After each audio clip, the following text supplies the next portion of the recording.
Hello students, NCERT academy YouTube channel से मैं प्रशांत आप सभी का बहुत बहुत स्वागत करता हूँ।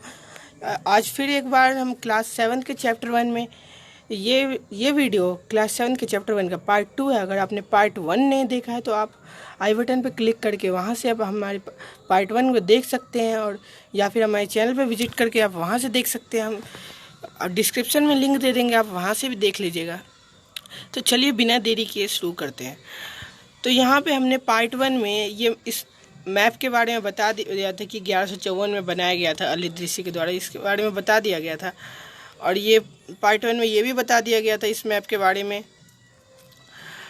तो यहाँ पे नई और पुरानी शब्द वाली इस बारे में भी मैंने बता दिया था। अगर आपने वो वीडियो नहीं देखी तो आप देख लीजिएगा, उसको बड़े अच्छे तरीके से उसमें एक्सप्लेन किया गया है।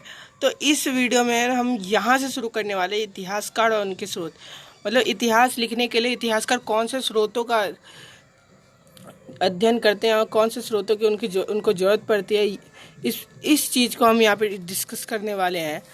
तो चलिए बिना देरी के हम वीडियो को शुरू करते हैं। शुरू करने से पहले एक रिक्वेस्ट है आप सभी से कि हम बड़ी मेहनत लगती है इस वीडियो को बनाने में। एक वीडियो बनाने में हमें 2-2 घंटे लग जाते हैं, लेकिन आपको एक सब्सक्राइब करने में 1 सेकंड भी नहीं लगेगा। तो आप प्लीज़ हमारे चैनल को सब्सक्राइब कर दीजिएगा, और वीडियो अगर आपको पसंद आता है तो आप प्लीज़ वीडियो को लाइक भी कर दीजिएगा। तो चलिए बिना देरी के हम शुरू करते हैं। तो यहाँ पे है हमारा टॉपिक इतिहासकार और उनके स्रोत। अब यहाँ कहा गया इतिहासकार किस युग का अध्ययन करते हैं और उनकी खोज की प्रकृति क्या है, इसे देखते हुए वे अलग अलग तरह के स्रोतों का सहारा लेते हैं। उदाहरण के लिए पिछले साल आपने गुप्तवंश के शासकों और हर्षवर्धन के बारे में पढ़ा था। इस पुस्तक में हम मोटे तौर पर 700 से 1750 ईस्वी तक लगभग 1000 वर्षों के बारे में पढ़ेंगे। 1750 ईस्वी तक, 700 से 1750 ईस्वी, इस युग को क्या कहा जाता है मालूम है? 700 से 1750 ईस्वी को कहा जाता है मध्य युग।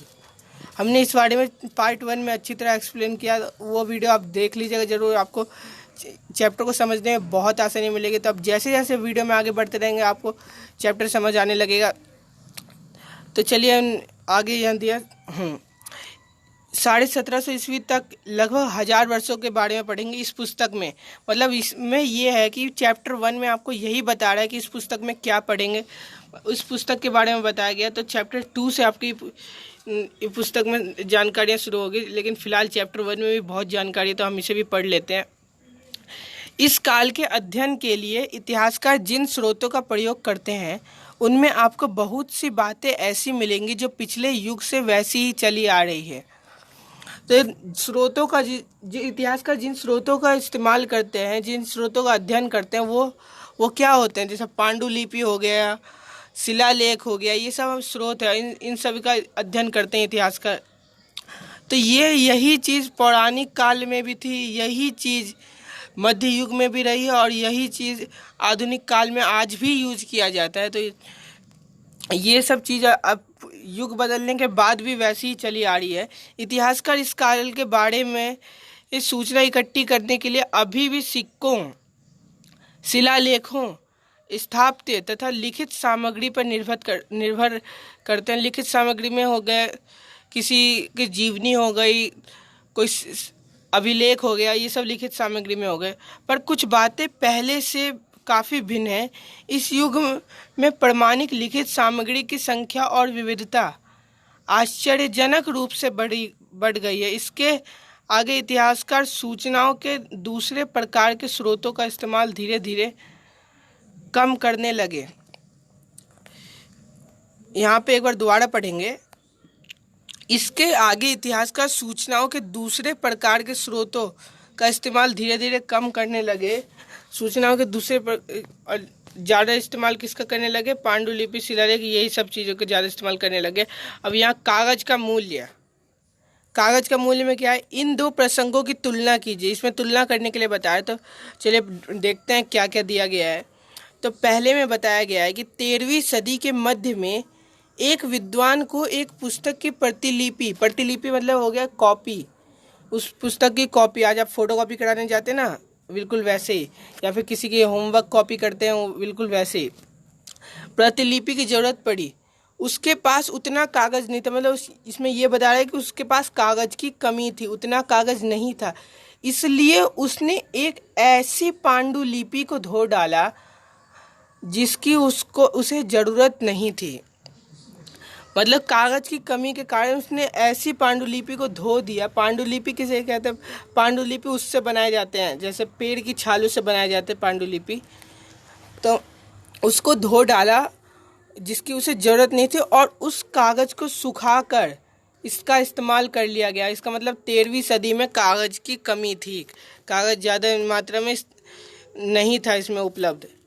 अब दूसरे प्रसंग में क्या बता रहा है, एक सदी बाद यानी 14वीं सदी, अगर आप बाजार से कोई खाद्य पदार्थ यानी कुछ खाने पीने का सामान खरीदते हैं तो हो सकता है कि आपकी किस्मत अच्छी होती है और दुकानदार वह वस्तु कागज में लपेट कर देता है। मतलब यहाँ पे ये बताइए कि 13वीं सदी में उसके पास कुछ कागज की इतना कमी है कि उस कागज को धो के उसको इस्तेमाल कर रहा है, और यहाँ पे बाजारों में भी कागज में लपेट कर वस्तुएं दी जा रही। मतलब 14वीं सदी में कागज आसानी से उपलब्ध होने लग गया, तभी तो ये ऐसा हो रहा है।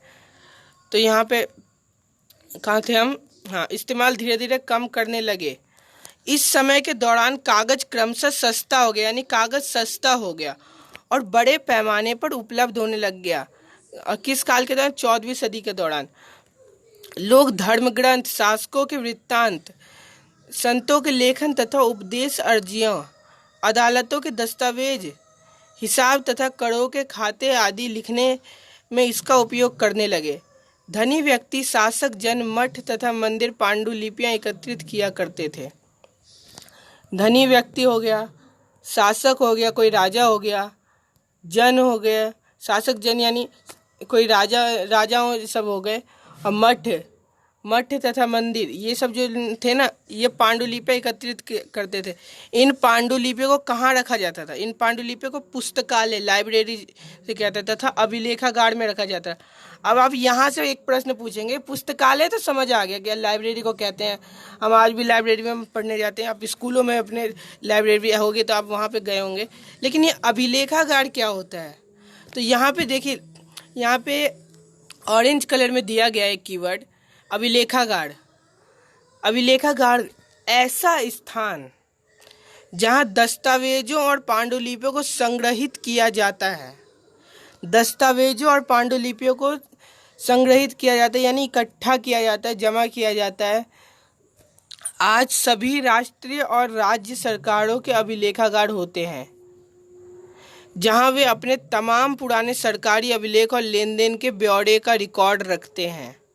यह अभिलेखागार आज तमाम सरकारों के अभिलेखागार होते हैं। ठीक है, यह समझ गए अभिलेखागार क्या होता है? तो यहाँ पे अगला देखते हैं हम। इन पांडुलिपियों तथा दस्तावेजों से इतिहासकारों को बहुत सारी विस्तृत जानकारी मिलती है, मतलब बहुत अलग अलग तरह की जानकारी मिलती है, मगर साथ ही इनका उपयोग कठिन है। उपयोग क्यों कठिन है? इनका उपयोग इसलिए कठिन है क्योंकि उस ज़माने में कोई प्रिंटर्स तो होते नहीं थे, जो हम जो है उससे किसी चीज़ की 2 कॉपी करा ली, फोटो कॉपी करा लिया, प्रिंट आउट निकाल लिया, ऐसा तो कुछ होता नहीं था उस ज़माने में। तो उस समय अगर किसी को किसी चीज़ की प्रतिलिपि या किसी चीज़ की कॉपी की ज़रूरत होती है तो वो खुद अपने हाथ से लिखता था। उसमें लिखने में ये समस्या थी कि जैसे अगर हमें किसी की लेखनी, किसी का लिखावट समझ नहीं आ रहा तो हम अपने हिसाब से थोड़े बहुत अंदाज लगा लेते थे, फेर बदल देते थे, लेकिन उससे थोड़े बहुत अंतर, लेकिन बहुत महत्वपूर्ण अंतर हो जाते थे। लेकिन अब इतिहासकारों को ये सब चीज़ें मिलती है तो इसमें उनको क्या दिक्कत होती है कि उनको उस चीज़ से रिलेटेड सभी पांडुलिपियों को पढ़ना पड़ता था, सभी का अध्ययन करना पड़ता था, क्योंकि इन सब में जानकारी थी थोड़े थोड़े अलग होके बहुत ज़्यादा अलग हो जाती है। एक सदी में मतलब किसी ने कुछ लिखा, उसका दूसरा ने किसी कॉपी किया, उसने अपने हिसाब से थोड़े बहुत फेर बदल दिए, जिसका राइटिंग समझ नहीं आया तो अब तीसरे को राइटिंग नहीं समझ आया तो उसने भी अपने थोड़े बहुत फेर बदल दिए। तो ऐसे ऐसे ऐसे एक समय में बहुत अंतर हो जाता था इसमें। तो उसी चीज़ में के बारे में दिया गया है, इनका उपयोग बहुत कठिन है। अब दूसरा पैराग्राफ में क्या कह रहा है, उन दिनों छापा खाने तो नहीं थे। मैंने आपको वही बताया कि उस समय कोई प्रिंटर्स वगैरह तो थे नहीं, छापा खाने तो थे नहीं जो किसी चीज़ की छपाई हो जाती, इसलिए लिपिक या नकलवासी जो नकल करते हैं, जैसे आज तो हमारे प्रिंटर है ना कि तुरंत फोटोकॉपी कर देता है, तुरंत एक कागज़ की नकल उतार देता है। लेकिन उस समय प्रिंटर्स नहीं थे, उस समय आदमी आदमी मनुष्य खुद ही अपने हाथों से लिखकर नकल उतारता था। हाथ से ही पांडुलिपि की प्रतिकृति बनाते। अगर आपने कभी किसी मित्र के गृह कार्य की नकल उतारी थी, ये मैंने शुरू में ही आपको बता दिया। अगर आपने कभी किसी दोस्त के होमवर्क के अगर आपने कॉपी किया होगा तो आपको पता होगा ये काम इतना भी आसान नहीं है। सही बोल रहा हूँ ना, अगर आपने कॉपी किया होगा तब बता रहा हूँ, ये काम इतना भी आसान नहीं है। कभी कभी आपको अपने मित्र की लिखावट समझ नहीं आती होगी और आपको मजबूर होकर अंदाज ही लगाना पड़ता होगा क्या लिखा गया है। फलस्वरूप आपके लिखे में मित्र के लिखे हुए से कुछ छोटे मोटे लेकिन महत्वपूर्ण अंतर आ जाते हैं। पांडुलिपि की प्रतिलिपि बनाने में भी कुछ कुछ यही होता है। समझ गए? पांडुलिपि की प्रतिलिपि बनाते हैं ना, वो नकल ही तो करता है, उसको कोई राइटिंग समझ नहीं आती, थोड़े बहुत फेर बदल देता है, फिर उसकी नकल कोई और करता है। तो ऐसे इसमें बहुत महत्वपूर्ण अंतर आ जाते हैं। प्रतिलिपियाँ बनाते हुए लिपिक छोटे मोटे फेर बदल करते चलते हैं। कहीं कोई शब्द, कहीं कोई वाक्य, सदी दर सदी प्रतिलिपियाँ की भी प्रतिलिपियाँ बनती रही और अंततः एक ही मूल ग्रंथ की भिन्न भिन्न प्रतिलिपियाँ एक दूसरे से बहुत अलग हो गई। मतलब सदी के सदी, मतलब समय बीतता गया और प्रतिलिपियाँ की प्रतिलिपियाँ बनी, कॉपीज़ की कॉपीज़ बनती गई और एक समय में उनके अंतर जो थे बहुत ज़्यादा बढ़ गए और सब एक दूसरे से काफ़ी अलग हो गए। इसकी बड़ी गंभीर समस्या उत्पन्न हो गई। इससे बड़ी गंभीर समस्या और समस्या क्या उत्पन्न हुई, क्योंकि आज हमें लेखक की मूल पांडुलिपि शायद ही कहीं मिलती है। हमें बाद के लिपिकों द्वारा बनाई गई प्रतिलिपियों पर ही पूरी तरह निर्भर रहना पड़ता है। इसलिए इस बात का अंदाज लगाने के लिए कि मूलतः लेखक ने क्या लिखा था, इतिहासकारों को एक ही ग्रंथ की विभिन्न प्रतिलिपियों का अध्ययन करना पड़ता है। इतिहासकारों ने लिखा क्या था, एक ही ग्रंथ की विभिन्न प्रतिलिपियों का अध्ययन करना। मैंने वीडियो के शुरू में ही बता दिया। और हाँ, एक और बात, अगर आपको वीडियो ये कुछ दिक्कत हो रही है तो आप वीडियो को बैक करके देख लीजिए, क्योंकि अगर समझेंगे तभी तो फ़ायदा होगा वीडियो देखने का। आप वीडियो देख रहे हैं, आपको कुछ समझ नहीं आया तो ऐसे पढ़ाई नहीं हो पाएगी। आप वीडियो को बैक कर लीजिए और जितना हो सके मेरे साथ साथ बोलने की कोशिश करिए ताकि आपको समझ आए। ठीक है, तो चलिए यहाँ पे अगला पैराग्राफ में क्या दिया गया। कई बार लेखक स्वयं भी समय समय पर अपने मूल वृत्तांत में संशोधन करते हैं। संशोधन क्या हो गया? सुधार करना। मतलब कभी कभी लेखकों को भी लगता है कि इस चीज़ में ये वाक्य जोड़ना चाहिए, ये वाक्य इसमें दिया गया, इसको इस तरीके से बदल के लिखना चाहिए। तो मतलब कभी कभी वो अपने में संशोधन करते रहते थे, सुधार करते रहते थे। तो 14वीं सदी के इतिहासकार हैं। मैंने आपको बहुत बार कहा है कि ये जितने डेट है ना, इस डेट को साथ साथ मेरे साथ बोलिए और ये हो सके तो इसे एक नोट करते चलिए साथ में। 2 बार 3 बार बोलेंगे ना चैप्टर पढ़ते समय तो ये आपको याद हो जाएगा। जैसे मेरे साथ अभी बोलिएगा। 14वीं शताब्दी के इतिहासकार जियाउद्दीन बर्नी बोल रहे हैं ना। 14वीं शताब्दी के इतिहासकार जियाउद्दीन बर्नी ने अपना वृत्तांत पहली बार 1356 में कब लिखा? 1356 में। और कब के इतिहासकार थे? 14वीं शताब्दी के। क्या नाम था? जियाउद्दीन बर्नी। 1356 में लिखा पहला वृत्तांत। और दूसरी बार इसके 2 वर्ष बाद, यानी पहला लिखा 1356 में, दूसरा लिखा 2 वर्ष बाद यानी 1358 में। दोनों में अंतर है, लेकिन 1971 तक इतिहासकारों को पहली बार वाले वृत्तांत की जानकारी नहीं थी। अब जानकारी क्यों नहीं थी? तो यह पुस्तकालय के विशाल संग्रह में, पुस्तकालय के विशाल भंडारों में कहीं दबा पड़ा था, इसीलिए इसके बारे में जानकारी नहीं थी। इसकी जानकारी कब मिली? 1971 तक नहीं थी तो 1972 में मिली। और पहला वृत्तांत कब लिखा गया था? 1356 में लिखा गया था। और इतिहासकारों को जानकारी किसके बारे में थी अभी तक? दूसरे वृत्तांत के बारे में। और ये वृत्तांत लिखा किसने था? तो 14वीं शताब्दी के इतिहासकार जियाउद्दीन बर्नी ने। मुझे लग रहा है कि आपको ये चैप्टर समझ आ रहा होगा, तो वीडियो को लाइक कर दिया अगर समझ आ रहा है तो, और चैनल को सब्सक्राइब भी कर लीजिएगा। तो अभी आज हम वीडियो को यहीं पे समाप्त करते हैं और अगला टॉपिक है हम नए समाज और राजनीतिक समूह, इसे हम अगले वीडियो में देखेंगे। तब तक के लिए धन्यवाद वीडियो को ज़्यादा लंबा करेंगे तो आपको भी समझने में मुश्किल होगा। अभी जितना पढ़ा है उतना ही आप समझ लीजिए। तो मिलते हैं अगली वीडियो में, तब तक के लिए धन्यवाद। चैनल को प्लीज़ सब्सक्राइब कर दीजिएगा। वीडियो पसंद आए तो वीडियो को लाइक कर दीजिएगा। मिलते हैं अगले वीडियो में, तब तक के लिए धन्यवाद। जय हिंद।